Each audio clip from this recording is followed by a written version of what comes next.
Wow. Okay, what's up everybody? So we have yet another video. When I first thought of these videos and thought of doing them, and again my journey to getting to this point of considering whether or not I was going to give up trying to get into Hollywood or trying to pursue a career in entertainment or in the arts. When I first thought of it, it was years ago, and I was trying to figure out whether I was just going to sort of go free-held, free range, so to speak, and just shoot from whatever topic that I was feeling that day, or if I was going to try to make some kind of a sequential recordings so that each thing kind of built on the next thing. And so I was wondering where exactly I should start, where I should, so that I didn't like hop around and have ideas in one video that built on ideas of another video, but have them super separated and things of that nature, and things come one after the other. So I decided that the first thing that I really should start to do is that I should start to establish what it is and how I think and feel just about being an artist / entertainer in general, and some of the things that we have to deal with that come with, I guess, our struggle to get into the industry. And so the first topic that I think I want to tackle is that of the ego, the id, the super ego, all that of the artist, or specifically the dueling nature of the artist or the entertainer, and how they have to deal with this dueling dichotomy within their own minds and within their own lives as they pursue a career. Being a struggling artist is a very frustrating thing. Being a struggling anything really is a very frustrating thing. And so sometimes, and yes, I get this, and I will talk about this a little bit later in the video, but sometimes you just need a place to vent about your frustration. It's not that you're crying out or whining so that someone could I don't know, hear you and change your life or something like that. But it's just that sometimes you have some frustrations, and it's good to talk them out. And frankly, everything we like to constantly talk about therapy, but everything is not for therapy necessarily. Like there should be other places where you can just talk about things and vent about things. So I went to Twitter, specifically to the book community on Twitter. And on Twitter there are always, really anywhere that you go where there are going to be a congregation of artists or entertainers, you're going to find people who are constantly talking about living the dream, making sure that you constantly pursue your dream, etc., etc. It was one night I was a little bit frustrated, and I just started. I responded to one woman that I was like, yeah, I'm probably going to give up soon myself. And she asked basically why, all this stuff. And so she gives the basic rote answers that basically, essentially all of us, especially writers, that all of us give about why it is that we write, and the fun of it, and blah blah blah, yada yada yada. And so it is not that those answers that she gave are wrong, but they are also too stereotypical, too cliche, and don't actually get to a real truth deep within inside of us. Okay, so some of the answers that she gave is that, oh well, I write because if I didn't write, I don't know what I would do. The funnier line is, I write because the voices in my head tell me to. So, that's like, I love writing these characters. Some people say that they write because it's the only thing that they know how to do, so they didn't really learn anything else. And then other people say, well, I write because, I have a story to tell, or because there's so many stories out there, I should share mine, etc., etc. But then, of course, you see like the majority of what's filling the market, and a lot of frankly, a lot of the things that you see, we go through these phases in entertainment in which a lot of the stuff that you see is very much so similar. So it's like, oh, well, I just had this story and it was in me and it needed to get out of me. But at the same time, it's like it's another zombie story, or it's another rendition of a fairy tale, or it's something that we've seen multiple times before, right? So then you kind of wonder, it's like, well, really, this was the story that was eating you alive, begging to come out. So what it really is that the life of an artist or an entertainer is filled with a duality. So one of the reasons, and this is what I started to tell her, and I literally went on like this weird sort of diatribe. I just released a deluge of all the things that I was thinking about this. The first thing is that any artist or any entertainer, we are conditioned by society to have a certain level of fake humility. Now, some of you might be out there and say, like, fake humility, what? Like, well, here's the thing. In order to be an artist or an entertainer and to actually legitimately try to make it, you fall into basically one category. And that is the person who is doing what they are doing in hopes of actually legitimately making art or making some piece of entertainment that people will actually want to not only see or want to consume, but potentially buy, right? So there are three categories of people who do art and entertainment and why they do it. The first one is the one that I just mentioned, people who do this in order to try to get people to legitimately buy it. The second one is people who do it not for it to be bought or anything, but literally just for fun. Like they'll do it and they'll put it out just for fun, and they'll watch as people come and love on what it is. So they don't do it necessarily for money. They do it almost entirely for adoration. Those generally are the people who are already rich or who need some sort of, I guess, hobby to keep them active in some way, shape, or form. And then finally, the third group is usually the smallest group. And the third group is that they are the ones who do it and they don't want literally almost any recognition at all for having done it. These are people who, like, they write fan fiction.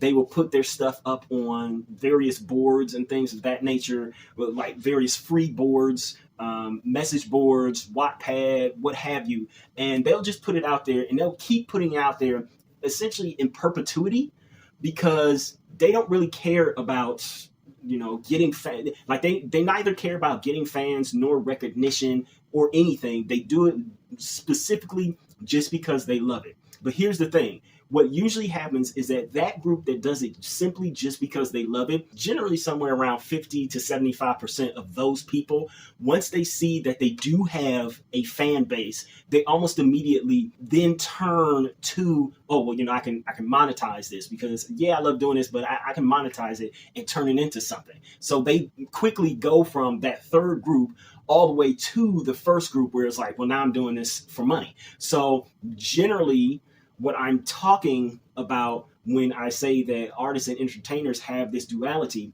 is that I'm talking about the break between having a true ego and having a humility that it's not entirely genuine. Ego is real, but the humility is not entirely genuine. And so let me expand on that and tell you why. The example that I gave on Twitter that night was about LeBron James. And so I'm from the Northeast Ohio area. I also went to school close to where LeBron grew up, where LeBron went to school, things of that nature. And so I was born in Cleveland and I grew up in Cleveland for most of my childhood. So I loved him, of course, when he was a Cleveland Cavalier.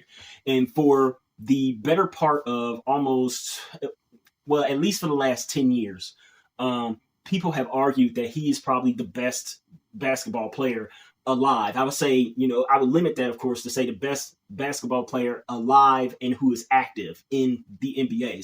So that limits and cuts out people like Kobe Bryant, RIP to him, or Michael Jordan. Once they retired, LeBron was still in the NBA, right? And he's still playing. Well, my argument was this, is that LeBron James, most likely, no matter how good he ever is or can be or will be in the future or was in the past, most likely LeBron James still was not the best player in the world. We can argue that he was the best player in the NBA, sure, but in the world, no. And the reason for that is because there are almost always other people, in a similar way to how we talk about the old adage that there's always someone worse off than you. So count your blessings, be thankful for what you have. There's also almost always someone who is better off than you. And what we have to realize is that there are probably a handful of players who, even at LeBron's peak performance, were probably still better than him. And so then you have to answer the question, okay, if they were better than him, then why didn't we see them? Why have we not seen them ever before? And so the first half of that is that luck. Some of them probably weren't lucky enough to actually get into the NBA in the same way that LeBron James did. But the other half, the other big percentage of that is that it has a lot to do with ego.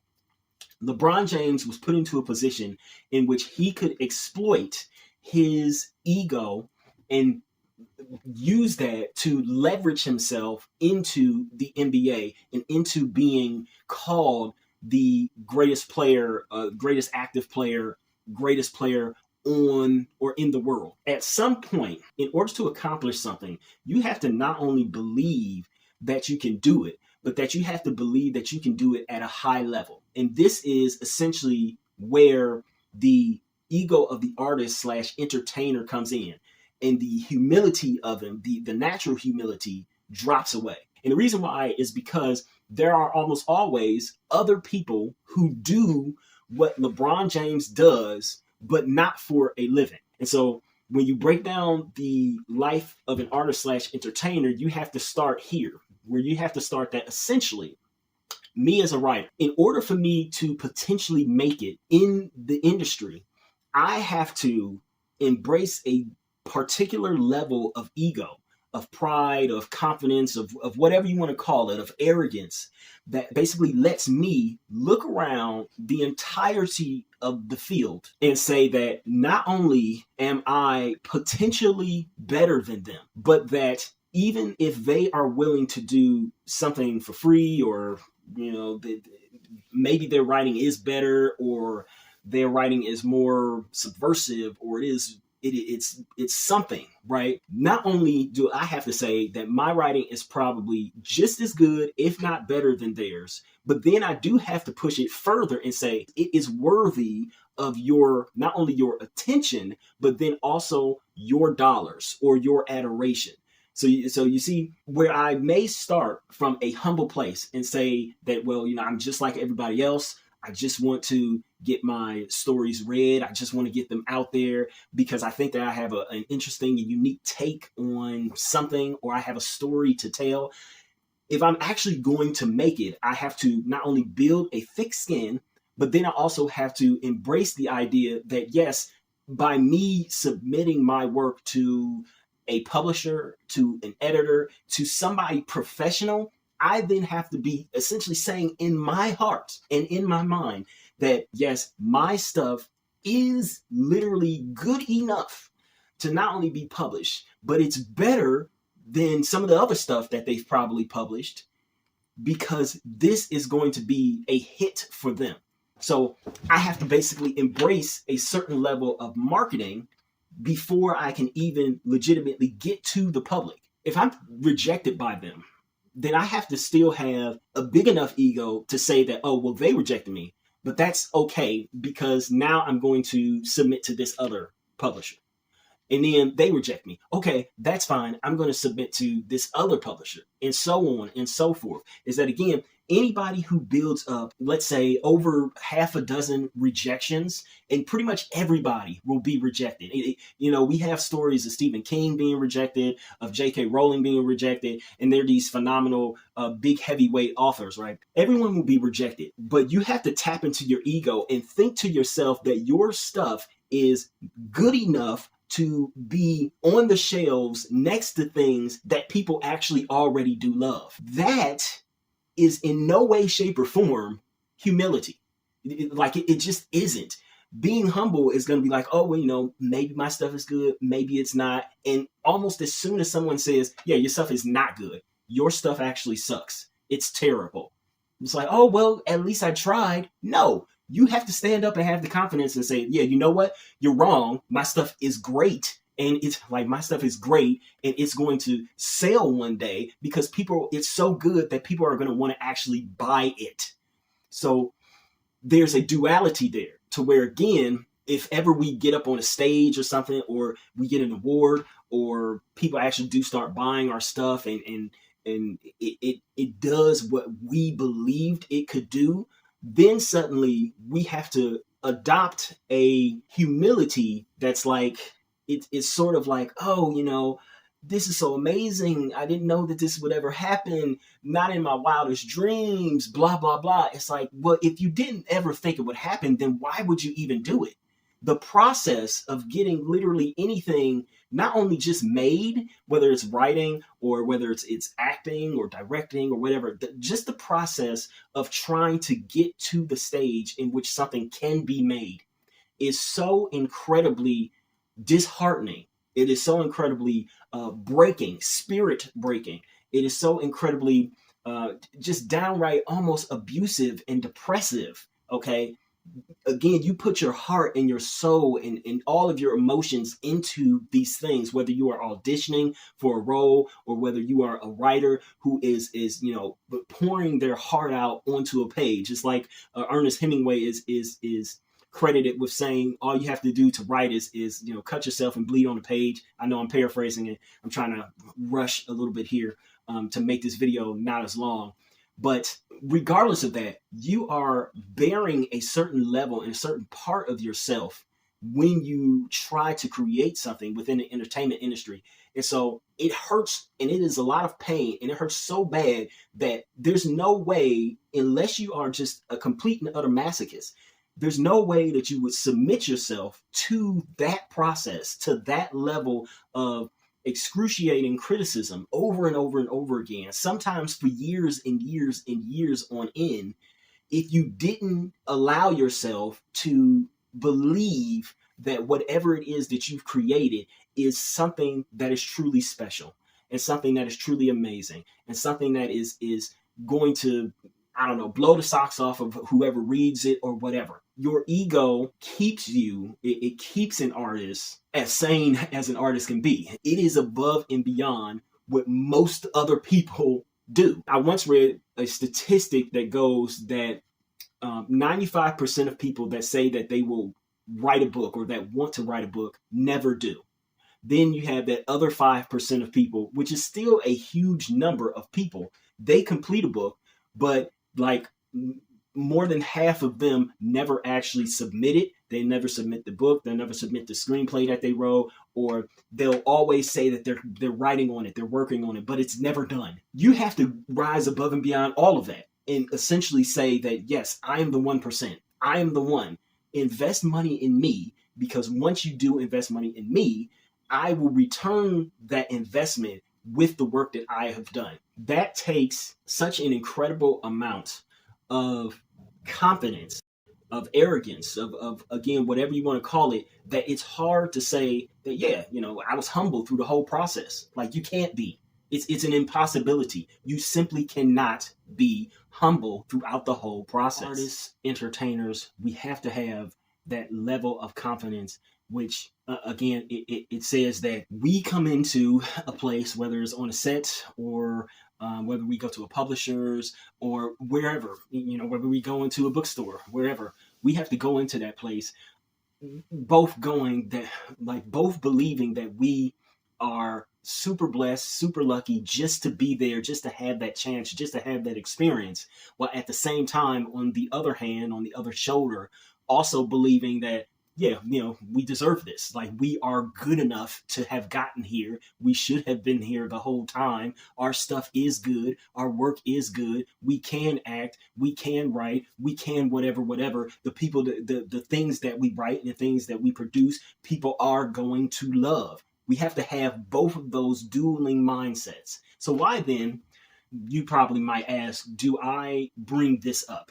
And I know some people will Like some people who are artists or entertainers, they might try to argue around this and say that, oh no, that's not how I think, because I'm different, or because I'm elevated in some way, or because I've evolved in some way. And it's like, okay, sure, go on, make something crappy, never produce it, never get it published, never get it out there. You are entitled to that. But again, for the most part, the people who actually succeed, we have to go through the mud. And the only thing that is pulling us or pushing us through the mud is our own belief in ourselves. And it has to take on a legendary kind of belief. So why then do I talk about this? Mainly for two reasons. The second reason I'll probably share maybe in another video a little bit down the road, because I think it applies more slightly to another topic that I want to talk about. But the first reason is because I want you all, as we go through this video series, as we go along with all these topics, and I'm talking on these things, number one, again, just know that I have this as well. I am not in any way, shape, or form immune from this.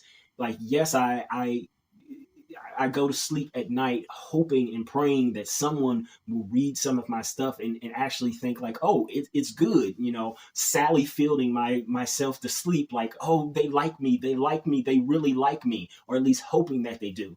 But in the morning, I'm getting up and I'm starting my writing, and I'm going to my other jobs and all this stuff, and I'm thinking to myself, yeah, they're gonna love this. How can they not love this? This is great. This is awesome. What I just wrote, poetry. What I just wrote, fantastic. What I just wrote, people are going to be reading that for years and years to come, and actors and actresses are going to want to read these words, etc., etc.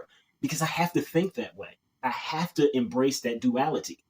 Because if I don't, I don't know what I'll do. I'm like Captain America in Endgame. If it doesn't work, I don't know what I'll do. I started with this because I wanted to make sure that we all know that the life of an artist, of an entertainer, of someone who wants to create this kind of stuff is essentially filled with a certain level of hypocrisy. When you open your mind to accepting these almost dueling sort of spirits or dueling levels of consciousness, where that what you're trying to do is so incredibly special that millions and millions, and even maybe even a billion or so people want to do it, but will never get the chance to do it. So what makes you so special? And yet at the same time, telling yourself that, well, you have to be special, realizing or thinking that you have to be special above and beyond all those people, at least in this one specific area. It breeds a certain level of acceptance of hypocrisy within one's life. And so the reason why I say that is because in these videos going forward, I'm going to comment on things and I'm going to say stuff that is going to feel very hypocritical, or it's going to feel like I have no idea what I'm talking about in one video because of the fact that I completely contradicted myself from a previous video, or that I contradicted myself from another video, right? In one video, I'll probably say that wokeness is getting out of hand in Hollywood, and everything feels woke, and they're right, blah blah blah. And in the very next video, I'll probably say that wokeness is not nearly as bad of a problem as we think it is, and that it might not be that big of a problem at all. There's a certain level of all artists and entertainers that live with a certain hypocrisy at all times, because it has to be. We have to, in some ways, accept that two dueling arguments can be true at the same time. When looking at the life of an artist and an entertainer, it is easier for us to accept things that are dueling, because in order to even succeed, we have to first accept that our ego is always going to be battling our humility, our humbleness. Once we do that, once you guys can do that, at least for me, going forward with these videos, and yes, I'll be talking about some of my own works, and you can judge me how you want to, but do I think that they're great? Of course I do. Of course I do. Once you accept that thing, let down a little bit of your barriers, whether they fall on political lines or what have you, and say, or at least try to see where I'm coming from from all sides, because I'm trying to consider as many sides and as many possibilities of an issue as possible. I have to accept that, yes, I have a certain level of hypocrisy built into me. But so does the entirety of the entertainment industry. That's just kind of how we live. So that's my talk on the ego of the artist / entertainer. I still don't have a sign off, so yeah. Hey everybody. So while I don't have an official sign off yet, I guess I should do the whole please like, comment, share, and if you so desire and you want to see more, subscribe. But more importantly, I will ask that you please go and purchase one of my books. They are mostly ebooks, and pretty much they are all under $10. See if any of my work is actually any good, if it lives up to any of the things that I'm talking about here on my channel, specifically with the entertainment industry videos. So please go purchase my books. All of my links are down below. Thank you.